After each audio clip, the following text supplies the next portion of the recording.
Olá, pessoal. Então, voltando aqui para fazer a complementação, né, da aula de farmacoepidemiologia, eu queria falar um pouquinho para você, então, da parte da farmacovigilância. E o que é, então, farmacovigilância? Né? E a gente pega a definição estabelecida pela OMS, né, pela Organização Mundial da Saúde, que é o conjunto de atividades relacionadas à detecção, avaliação, compreensão e prevenção de efeitos adversos ou quaisquer problemas relacionados ao uso do medicamento. E aí a gente colocou aqui como palavra-chave segurança do paciente. Não sei se vocês lembram lá da última aula, a gente comentou que a farmacovigilância, o foco dela é no indivíduo, né, no paciente. E a farmacoepidemiologia é o foco, né, numa população. E aí, a gente pode falar um pouquinho novamente, né, da parte histórica da farmacovigilância, né? E quando a gente fala dessa parte histórica, assim, eu falo que infelizmente a gente volta ao caso da talidomida, que a gente até comentou também lá na última aula, né? Que a partir do caso, dos casos, né, da talidomida, é que o Brasil viu a necessidade, o Brasil e o mundo viu a necessidade de começar fazer esse monitoramento, esse acompanhamento do uso de medicamentos para uma certa população. Né? Relembrando lá que o caso da talidomida, as mulheres grávidas que estavam utilizando os medicamentos, esse medicamento para poder aliviar o seu enjoo, infelizmente, né, os seus fetos tiveram má formação e as crianças nasceram, né, muitos sem um membro, né, sem um braço, uma perna ou parte de um membro. Então, assim, foi um marco muito. Foi um marco, na verdade, né? Para realmente começar a ter esse monitoramento. Em 1970, a Organização Mundial da Saúde ela cria o Programa Internacional de Monitoramento de Medicamentos. Então, viu essa necessidade. Então, é um programa internacional, então, a nível mundial. E em 99, o Brasil adere ao programa da OMS. Então, a parte de legislação nacional aplicada à farmacovigilância, né, a gente pode colocar, né, que é a 5991, né, que dispõe sobre o controle sanitário do comércio de drogas.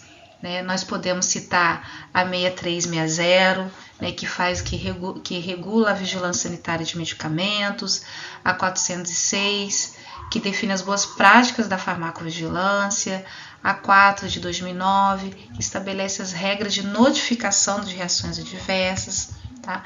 E a 58 de 23, que atualiza os procedimentos para indústrias farmacêuticas.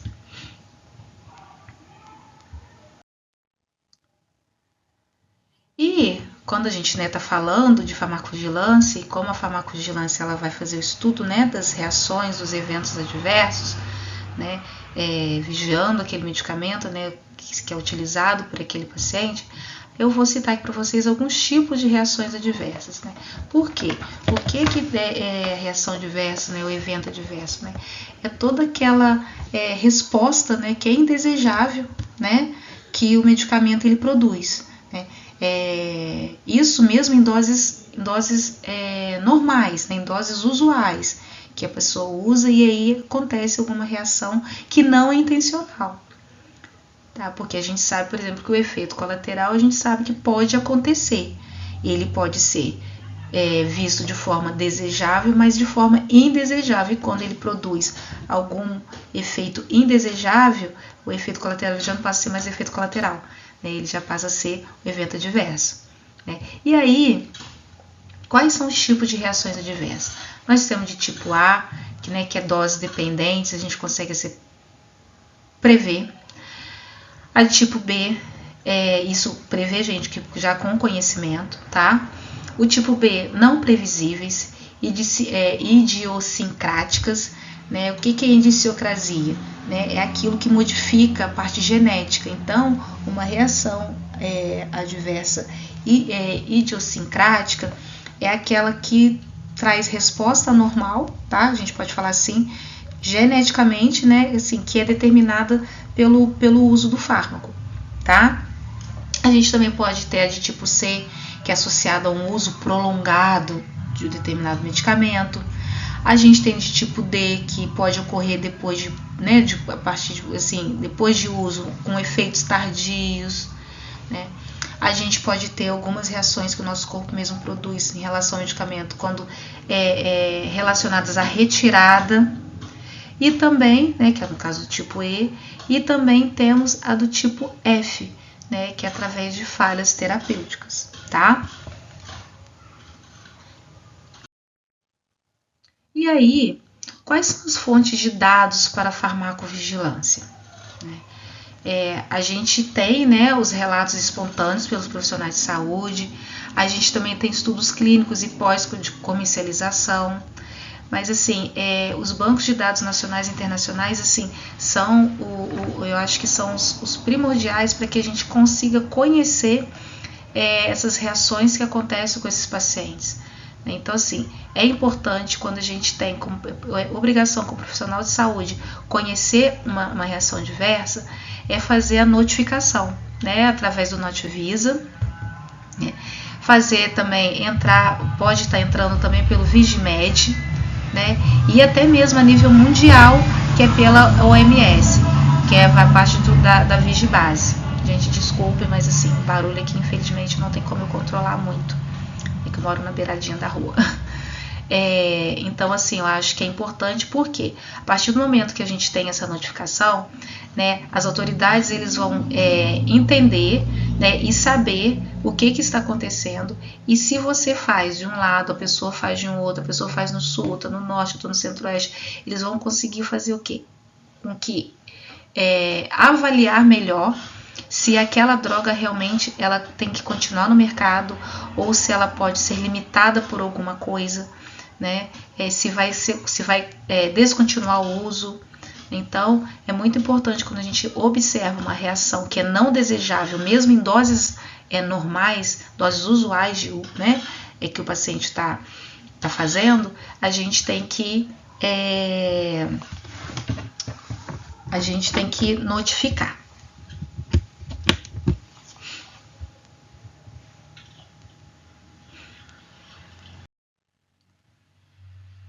E aí, né, só realmente dando um reforço, né, coloquei aqui para vocês o sistema Vigimed, que a gente consegue ter um acesso bem legal, tá? A gente entra no portal da Anvisa, preenche os dados, paciente, medicamento, suspeito, o que aconteceu, tá? Qual foi o evento, né, a reação, e dá mais algumas informações que eles pedem lá, tá?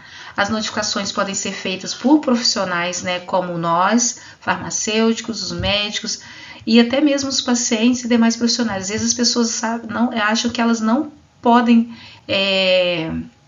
notificar, mas o próprio paciente, se ele sentir e ele não quiser também se expor, não quiser e de repente tem um conhecimento, ele também pode fazer, mas normalmente as notificações são realizadas pelos profissionais de saúde.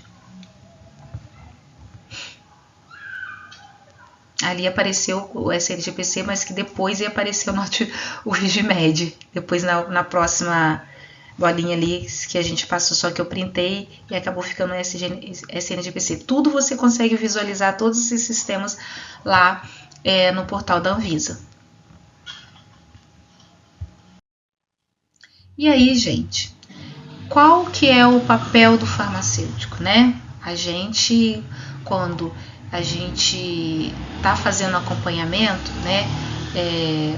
Na verdade, eu falo que nós temos a obrigação, né, de identificar e acompanhar, né, fazer esse acompanhamento de eventos adversos, né? Exemplo, eu posso estar colocando aqui, né, reação alérgica grave a medicamento, prescrito incorretamente, né? Efeitos adversos de medicamentos usados de forma off-label, que é o que mais vem acontecendo ultimamente, né? Tem muitos medicamentos que ainda não está bem elucidado, né? Não tem uma boa elucidação falando de uso para outras finalidades, mas muitos prescritores, né, utilizam aquele medicamento, mesmo estando lá em bula, né? porque ele é bom para outra coisa, né? Então, assim, isso tem acontecido bastante, né? E reações diversas em uso de medicamentos fitoterápicos, porque aquela visão, né, é o que é natural não faz bem. E vocês sabem que não é bem assim. Se é fitoterápico, né, tem algum ativo. O ativo da planta, ele pode fazer, né, um mal indesejável ao organismo do paciente, né? Que cada um é um ser individual.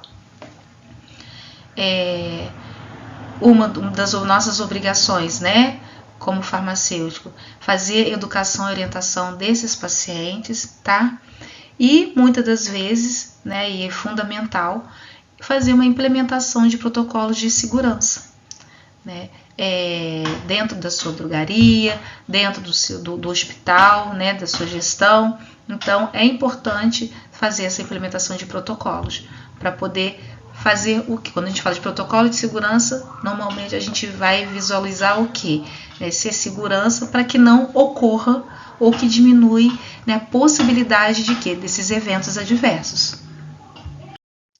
Então, pessoal, vendo isso, né, esses são os principais pontos da farmacovigilância, tá? Espero que vocês possam ter compreendido um pouquinho, é o meu desejo, tá? E até breve e bons estudos para vocês.